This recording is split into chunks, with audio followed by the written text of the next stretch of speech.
Hello, welcome to section 4.1, Radian and Degree Measure, part 2. We're going to look at how to convert between degrees and radians and degrees. So the other day we talked about what one revolution for degrees is, which is 360 degrees. And then we took that and we actually found out that the central angle represents 2 pi radians. So that's something we talked about and discovered the other day. How do we use that to figure out what our conversion factors are? Well, if we know that 2 pi radians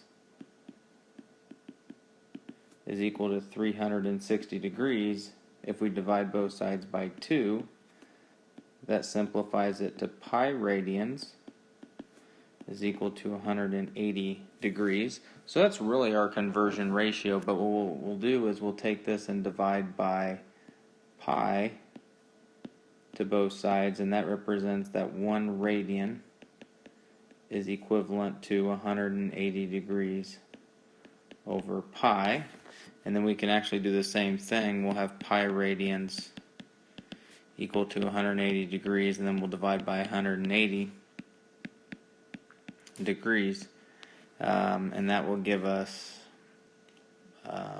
1 degree is equal to pi radians over 180. So those represent basically our two conversion ratios that we will be using. So those conversion ratios that we just wrote down are 180 degrees over pi radians, or pi radians over 180 degrees. So those will be the two that we use depending on which way we're converting. So example 1, it wants to convert each angle in degrees to radians. So you're going to multiply by one of those conversion ratios. Well, if you're going from degrees to radians, if you just think about, you want degrees, when you multiply, you want the degrees to cancel. So the only way the degree is going to cancel is if the degrees is on bottom. And then you have radians on top. So once again, this is just a problem. Don't try to memorize it. Just try to think in terms of what makes sense to get these units of degrees to cancel out. And so when you convert to radians, if it's in terms of pi, we try to leave it. So this would be 50 pi over 180, and then you can reduce that to 5 pi over 18.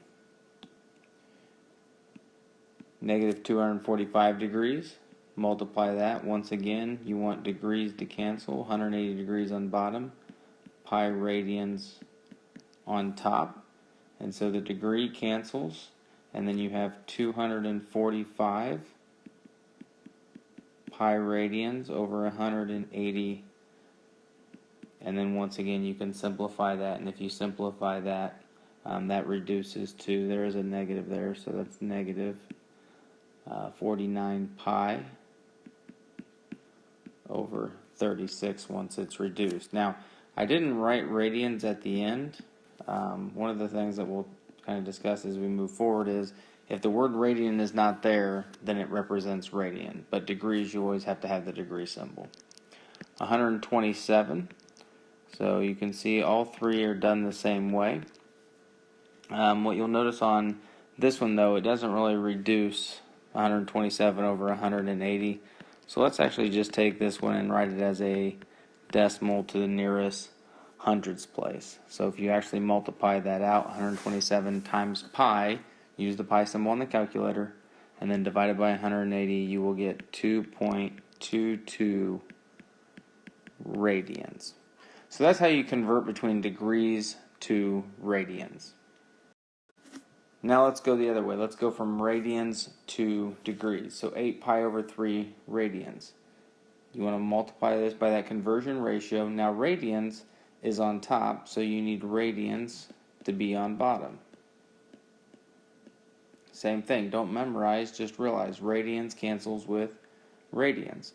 Also, in this one, pi cancels with pi. So you got 8 times 180 divided by 3, and that equals 480 degrees. And once again, on this, you actually have to write degrees. You can't ever leave that unit off. What about pi over 5 radians? Once again, radians needs to cancel.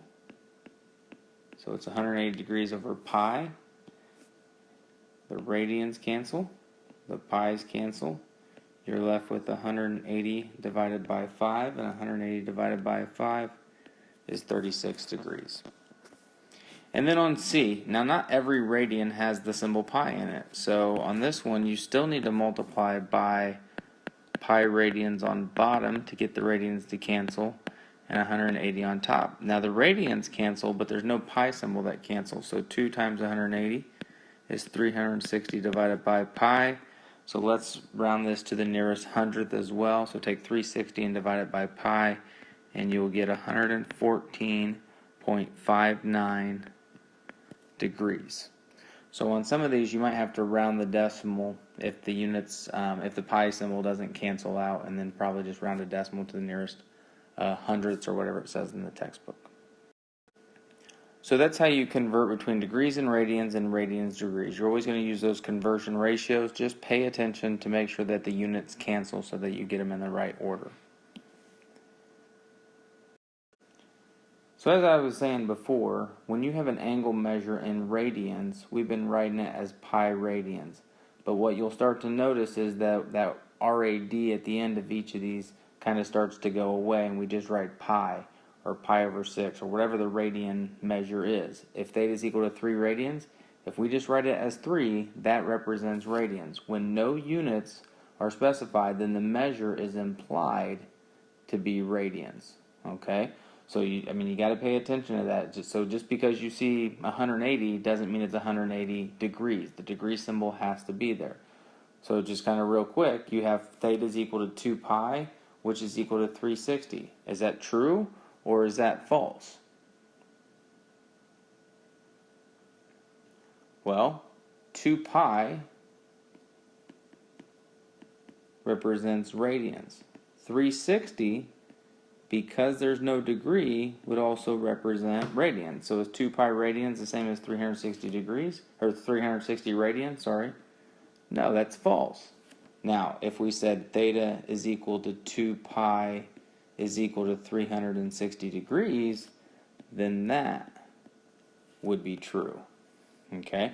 You've got to pay attention to those symbols, and you got to have them in for degrees, but you don't need them for the radian. Alright, so the last thing that we're going to do here, similar to what we did the other day with the circle, is that we started with what we found out to be the central angle of a full rotation revolution is the radians was 2 pi.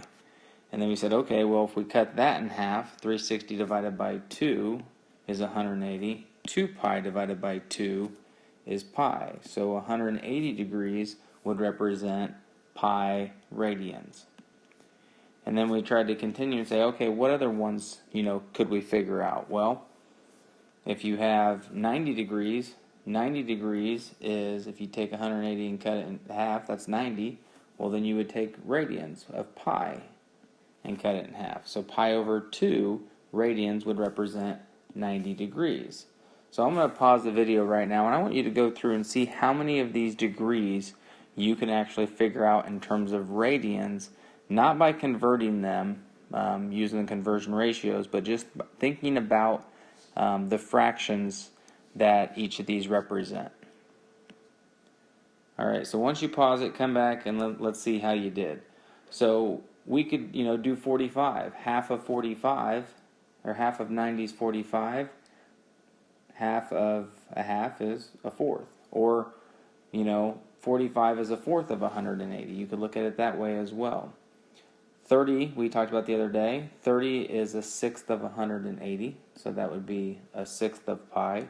60 is a third of 180, so that would be pi over 3. Now, 120, 60 is a third. 120, if you add 60 and 60, that's 120, so that would be 2 pi over 3.